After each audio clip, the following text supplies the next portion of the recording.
Welcome to Legal Keys, unlocking time, revenue, and results. The podcast that connects you with the people, technologies, and trending topics shaping the modern legal landscape. From cutting-edge AI innovations to high-growth marketing strategies and everything in between. Legal Keys is your go-to resource for actionable insights. Brought to you by Faster Outcomes and hosted by Tim Sawyer, two-time Inc. 500 co-founder entrepreneur. We're here to help you navigate the tools and trends driving success in today's legal world.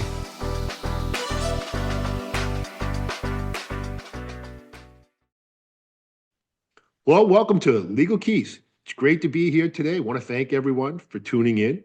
If this is your first time, we appreciate you popping in. And if you've been here before, we appreciate the support and ask you to continue to like and share the podcast, which allows us to grow, provide great content to more and more people every day. This is our 6th episode, and they get incrementally better. And as Tom Brady loves to say, when asked, what is your favorite Super Bowl win? He always says, the next one.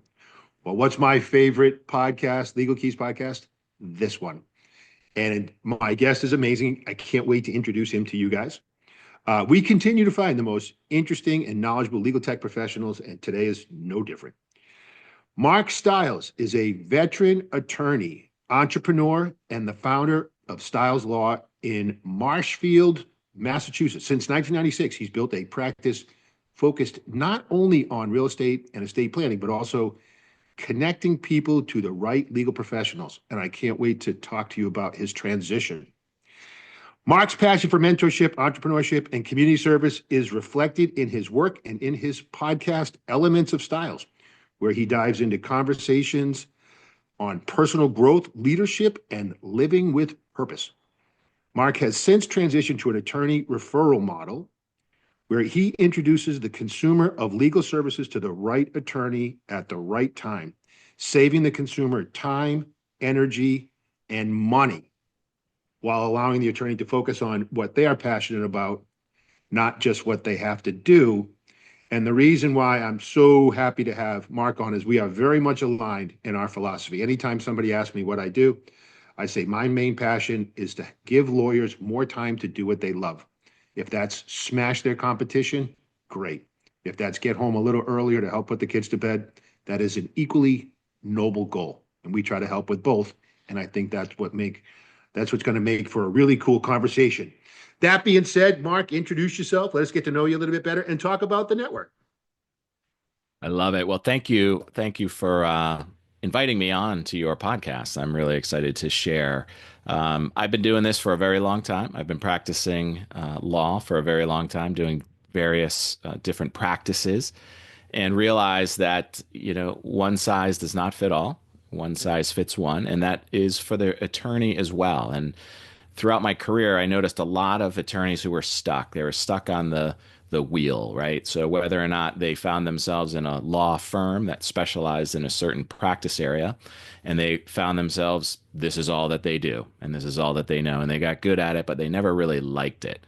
And I thought long and hard about that. A lot of what I did to drive business to my law firm, Stiles Law, was to reach out to the consumer. We were doing that through radio shows, podcasts, and YouTube channel. It was a kind of an Ask Mark model on the YouTube channel, top of the funnel, if you will, reaching directly to the consumer and giving them the answers to the questions that they had, those most frequently asked questions. And then realized I really enjoy that.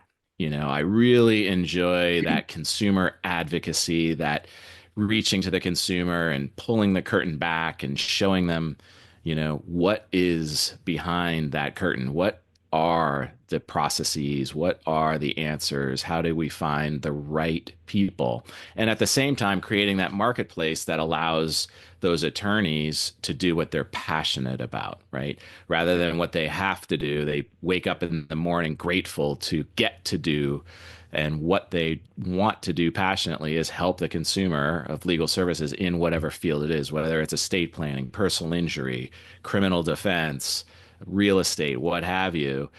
And I want to place those people with the right attorney at the right time, those passionate attorneys, those that are not simply taking on the business because they need to make payroll, but Yeah. they're fulfilling their dreams and missions of helping the consumers in a passion-based practice.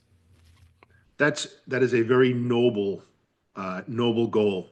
And a couple things that I want to talk about, probably what not what you're thinking I was going to ask you about. One of the things though that I've noticed, and I've had a couple conversations today with really smart lawyers who found a way to um, derive energy from the law plus, right? Meaning they're lawyers, but there's something else. And in you, it's creativity, right? You have a creative aspect of you, and it feels like that was getting stifled a little bit in the day-to-day grind of being a lawyer. So before we get into efficiencies and technologies, this seems to be a theme I hear a lot.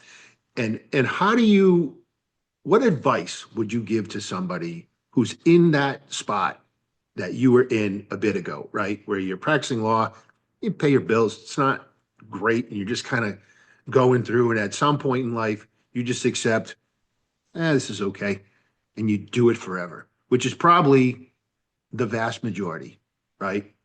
How do you shock somebody, right? I'm sure you do some counseling, coaching, and motivation. Like, what can you say to them to get them to stop for a second and go, maybe there's a better way or another way? Yeah, you bring up a very, very valid point. So at the core, I think I'm a creative, as they say, right? So a lot of times, as I zipped up the suit, I felt as though the suit might not fit appropriately, right? I should be doing more of the marketing and the creative things versus the granular day-to-day legal work. Yeah, Um, to the creatives, you can do both, right? There's a way to do both, and it's a healthy balance. And for me, it was the marketing. It was always looking around the corner, what's next? How can we stay a step ahead of the rest of the attorneys who are doing what we do? yeah, I don't like to refer to them as competitors. I always say collaborators win and yeah, competitors lose. But is there a way, right? Can you actually have fun as a creator while doing the practice? And you can to a certain extent. For me, there was definitely an imbalance, right? So I chose the path of going creation and doing all of those things and going all in. And at the same time, helping those attorneys who are stuck doing things that they don't want to do. So maybe they're doing two types of practices and they wish they were only doing one. How do I help feed them those clients by setting up a not warm, but a really hot lead, right? A hot yeah, referral of someone who I've already vetted out, who I've already quoted the fee and the retainer and all of the things and set expectations. For example, we have a attorney that we love to refer land use matters yep, to. yep, However, he never calls people back, and it's real. And I joke yeah, with him about it, but the reality of it is I need to set expectations for that consumer. right, And what I tell them is no matter what, make sure his secretary, his support system is on every email and yeah, don't expect him to call you back. You're getting the best and he will fulfill and do all of the things that you need, but nothing is a 911. right. Nothing will get him to call you back. So don't expect him to call you Interesting. back. And they'll take a step back and think, wait a second, do I want this person? And the Yeah, reality is, yes, you do. Just understand he's not going to call you back right. unless he really, really needs to talk to you about something. And it works, right? Yeah, Because that way I'm not referring someone who's going to call him every right, day expecting a call back. The right. expectation has been set. But he So let's look. loves doing that. He loves the land Yeah, use. But with land use, you have to dig in and you have to be very focused and there can be no distractions. So, right. that's what his team is set up to help him with. So a couple things there. One is now I'm getting, because you kind of read the lines and you go, okay, this makes sense. I saw this, but now I'm getting what you're saying. And going back to kind of separating your creative side from your lawyer side, you're also going a step further or a step deeper, if I will, and say when you say you allow the attorney to focus on what they are passionate about, not what they have to do. So what that guy is passionate about is the law, Right. digging in, providing unprecedented, unparalleled service, and don't bug him. Like, Yeah. he wants to Yeah. do what Well, he wants to do. But that guy is dialing in, right? He's like, if you yeah, let me do what I'm really freaking good at, and the point is, you did that, right? You said, I'm really good at this. So let me do this, and then I'll let the other people do that. And I think like that's the biggest challenge the average lawyer has, who's they're paying payroll, they got kids, they got life going on. And it's almost like they have to cling to that very narrow mindset of I need to worry, I need to stress, I need to focus on this thing over and over and over again. And the second I allow any of that to go, then it's just there's so much anxiety around that, right? And you've been able to say, well, I'm not really good at that, so I'm gonna let him do that. And then you dial in on connecting people. that's right. So I would love for you in all your infinite wisdom to help people tap into how do I let some of that stuff go? Most of the time, it's shit that doesn't even matter, you Well, know? that's the reality of it is, I mean, what is this the saying? I've got a lot of worries and none of it came true. Right. So, it's easy to say it. It's Yeah, another thing to practice it, right? Because there are real concerns when you're running a practice, right? You have to generate the income. You have to get back to people. You have to do what is necessary to fulfill.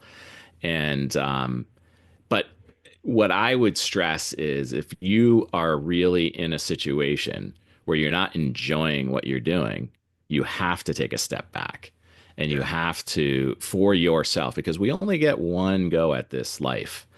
And if you're not doing what you're meant to do, stop, yeah, reevaluate, and make a change.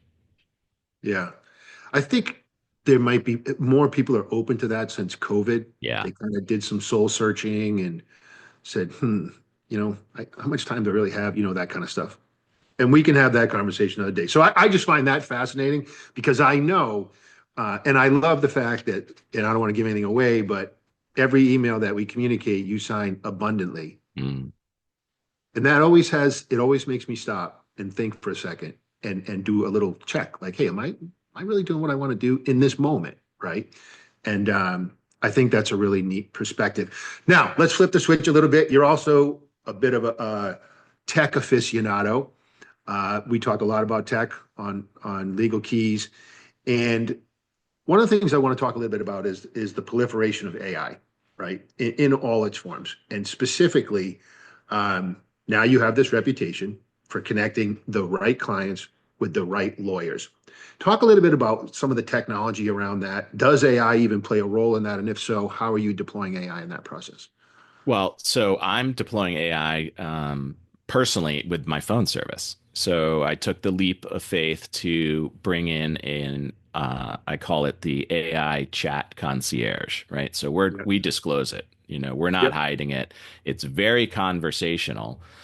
It could trick somebody Yep. because it's that good.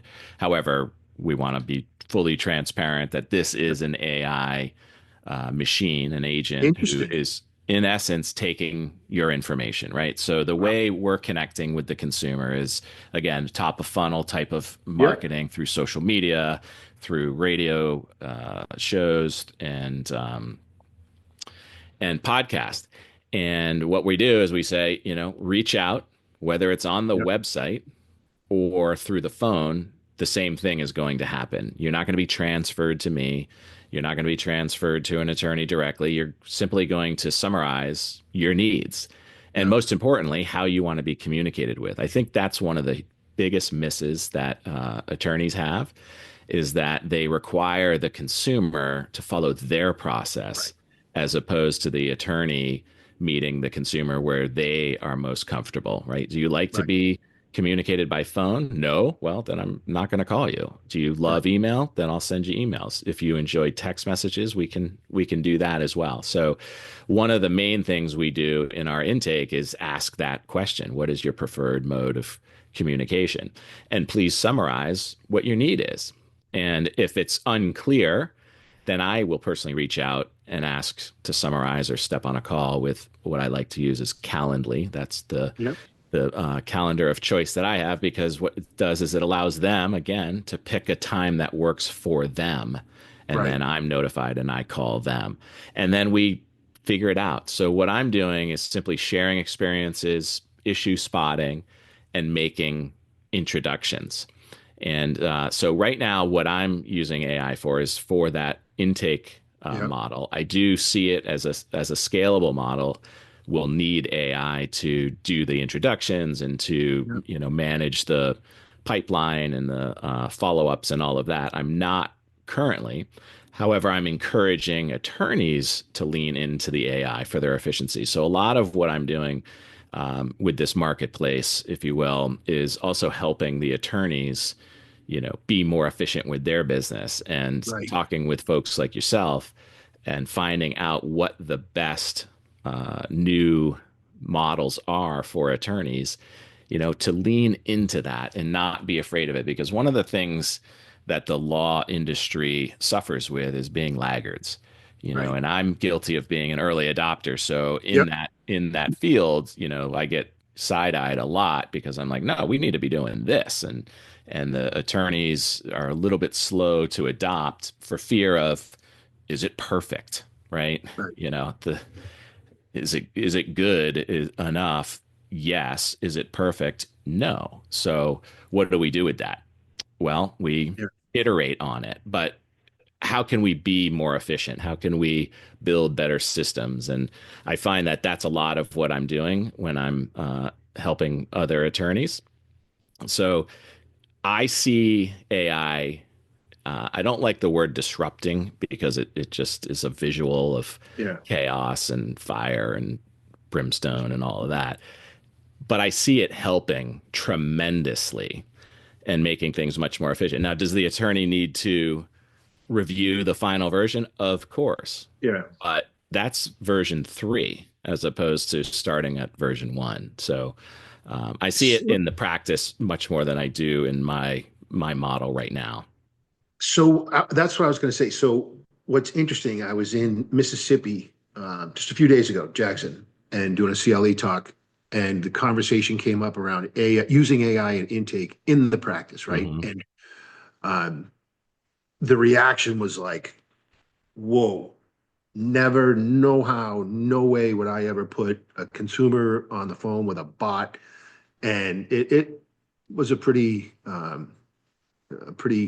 exciting conversation. Some people got animated and started yelling at people, because it makes sense. A lot of law firms do it. They do it very effectively, right?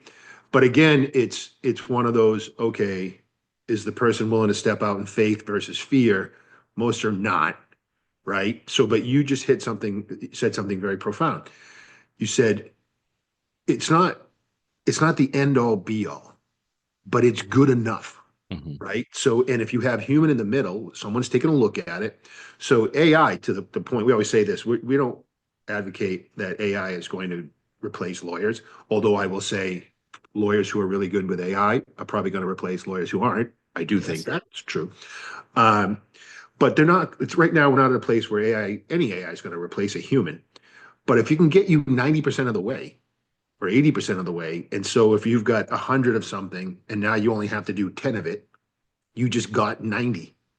Is Yeah. that what you're experiencing, right? Probably with Yeah. that initial chat. And how do consumers react? Do they go, Well, hey, that's exactly right. With respect to the actual legal practice and the work that needs to be done, the efficiencies of getting to a farther along faster and with less hours, I think is going to benefit the consumer ultimately. And that's what the attorneys need to be aware of is, what is in the best interest of the consumer as opposed to themselves. What I'm realizing with the automated intake, the AI intake, people enjoy it. And I'm finding more and more, the company that I'm working with, they've done a lot of studies that there is a yeah, huge percentage of people who don't want to talk with people. Now, it's a scary thing to say. It true, seems very antisocial. However, true, how much time do we waste right, actually talking when all I want to do is I want to get the information that's in my head over to your plate so that you can right, help me? Right. right, So how do we do that most effectively? Well, we summarize it. Some people like to type it in. Sure, jump on the website and type it in. Some yeah, people like to talk it in, and the AI chat concierge will simply send me a typewritten summary of what they Yeah. had spoken into the machine, if you will. But the fact that people are not in the fact that people are moving away from talking to other people, although sounds really frightening, is it makes sense with respect Yeah. to what I'm saying. Is like, how do I get this information to you without, taking a message and scheduling a Right. call and then talking about nonsense for 10 minutes? I want to deliver the information and I Right. want to solve the problem that I have. How do I do that? You're right. And it's kind of like one of those things. Hey, don't shoot the messenger, man. Like this is just what consumers are telling you, right? Yes. Even we just had a long conversation with a really cool guy today about the billing model, the billing model of hourly billing and how that's going to be challenged, right? And consumers are going to drive that. And what's interesting, because as I'm listening to you, I would be okay with that if I trusted the source, meaning if it was marketed to me correctly and I believe that these people are going to do the right thing. I don't want to, I just, can you help me Small with this? talk. I don't want small talk. Hey, can you help me with my estate? Cool. I trust this guy. How's this going to work? People would do it. And I do it myself. Like I'm not shy about entering information or having conversation. I appreciate it because it's way more efficient. And what that speaks to though is I kind of see a world where, to your point, and you talk about this, right? Is how efficiency is good. I see lawyers are going to have to become more efficient with everything, Mm. right? Because as lawyers get better and better at using AI, you're going to see new pricing models. You're going to see a lot of things change, and specialization is going to be key, right? Because just like you train a bot, an agent, to be a specialist, and that's what's going to happen is you're going to have a lawyer who's got an employment agent who's a ninja at employment, right? And it's not, well, because Mike knows Mark and Tim knows Steve, and that's how we got here. No, no, this guy's really good at this, and this is the cost. Do you see that being, not to your point, disruptive, but transformational is like just really, really dialing in on efficiencies that you can squeeze out of that. Yeah. And, people have asked me, do you see lawyers going away? And clearly, no. No, And the no, law school education, I think, is something that is amazing because it gets you to think correctly. So, how do we translate that? Now that the law student or the young attorney doesn't need to go into the library and spend hours upon hours researching and developing a theory around a specific matter, they become the thinker, the one who says, okay, what is this issue? What are we dealing with? And, have we dealt with this before? And they can prompt that, right? So they become more of a prompt engineer versus a research associate right, because the system is going to research it for you, right? And it's right, only getting better. Yes, that supervising attorney, that senior attorney will have to review it and make sure that there's no hallucinations or there's no incorrect citations. However, they're doing that anyhow with right, the associate attorney, right? They're still responsible for what that young attorney, that novice attorney is delivering to them. They're not just signing it and passing it along anyhow. But right, that younger attorney is now gets to step up, right? It's the advent of the calculator, right? right, You're able to be more efficient and skip the step of wasted time, right? Is it a useful skill to know how to research? Maybe. It's more useful to understand what the issue actually is. So the consumer right, comes to you and says, here's my problem. What do I do?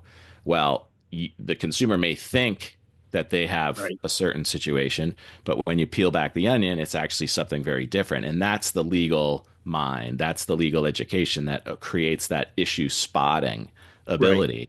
And then prompting it into a form of a customized model where they can put in the proper information and get back in fraction of the time that they right. would be spending otherwise. And simply stated, that's going to be a benefit to the consumer.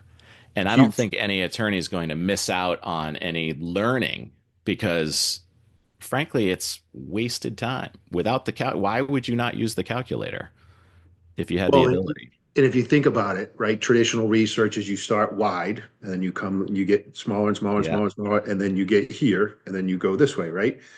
But now, instead of all this, a good prompt writer starts here at the yeah, nexus, yeah. literally at the nexus of the problem, right? Because he gets there in 2 seconds, and then he can provide all the information that comes out of that very quickly.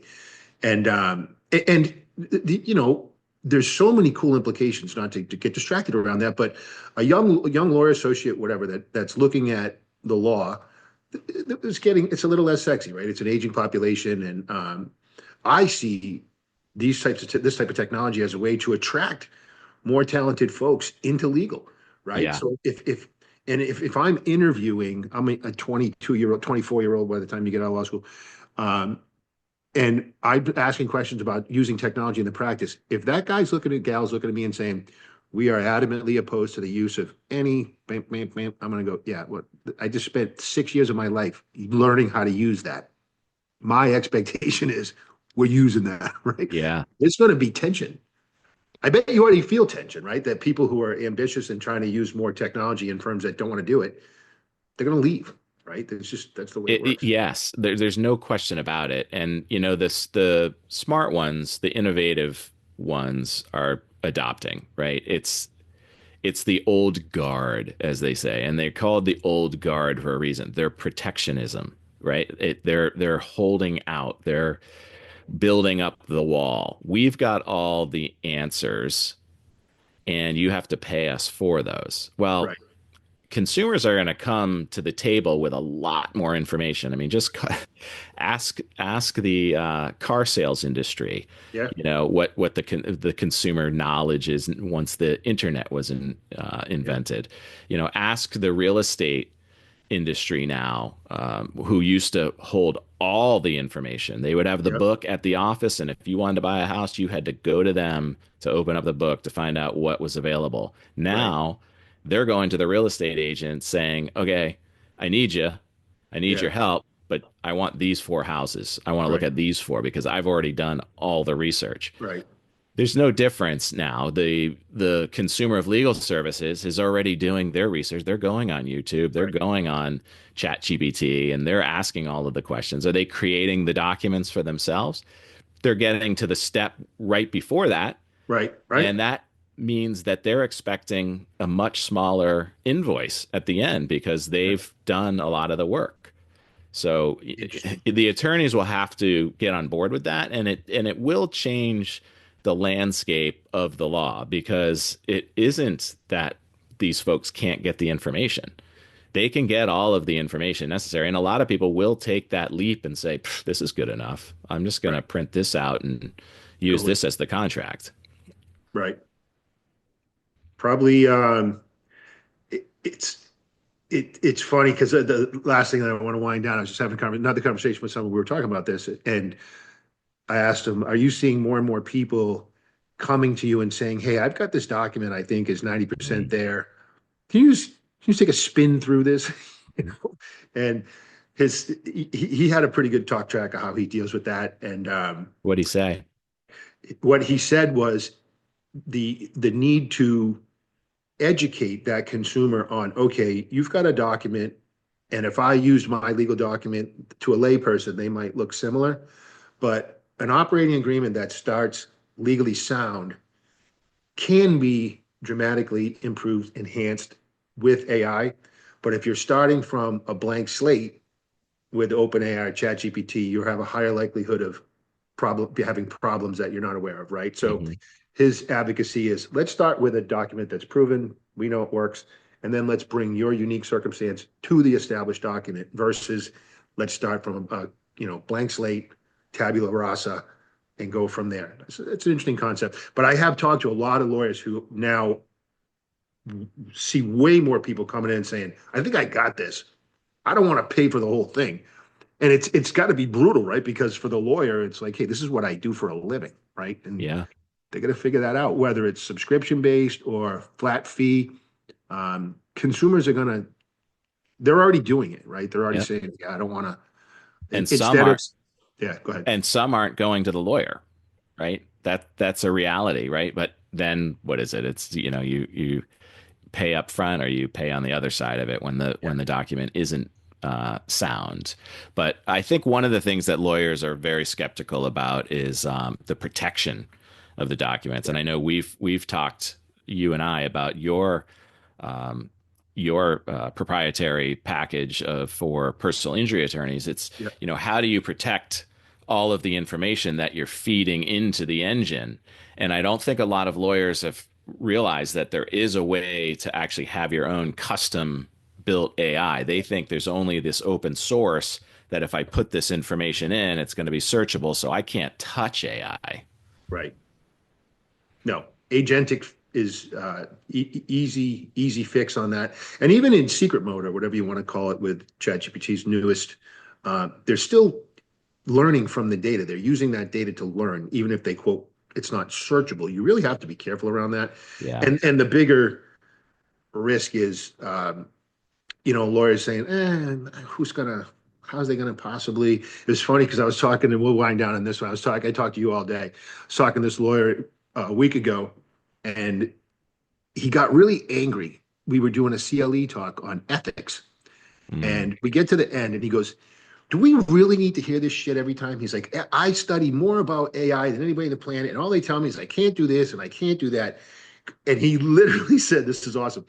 He goes, "My average client, do they care if I put their medical information into ChatGPT? No, they don't." Yikes.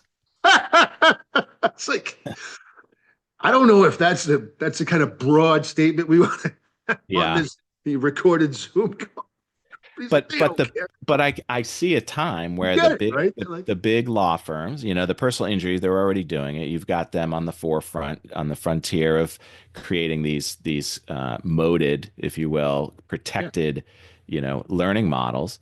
But every law firm can do that. They can create their own independent proprietary AI model that, if they're in mergers and acquisition firm and they're using the same documents yeah. over and over again, We like, do it every why day. wouldn't you do that, right? Do We do it you every know day. you're reviewing the same types of contracts, leases, what have you, every day, all day, loan documents every day, all day.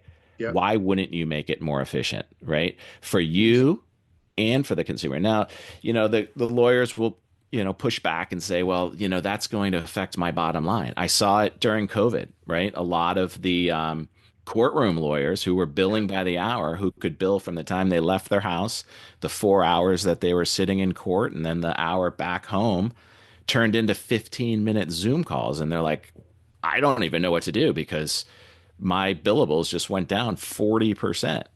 Well, that wasn't fair to the consumer anyhow. This is Right. much more efficient and much more favorable to the consumer. The same thing is happening with AI. Like, why are we spending 5 hours on the same routine documents when we can spend 5 minutes, right? Yeah, we're going to need more clients. Okay, let's go get more World's going to clients. change. Yeah. I'll let you go with this. I'm reading this book. I'm not promoting it. It's a really Yeah. cool book written by the author of Sapiens, and it's called Nexus. It's the perfect term for this conversation, Nexus.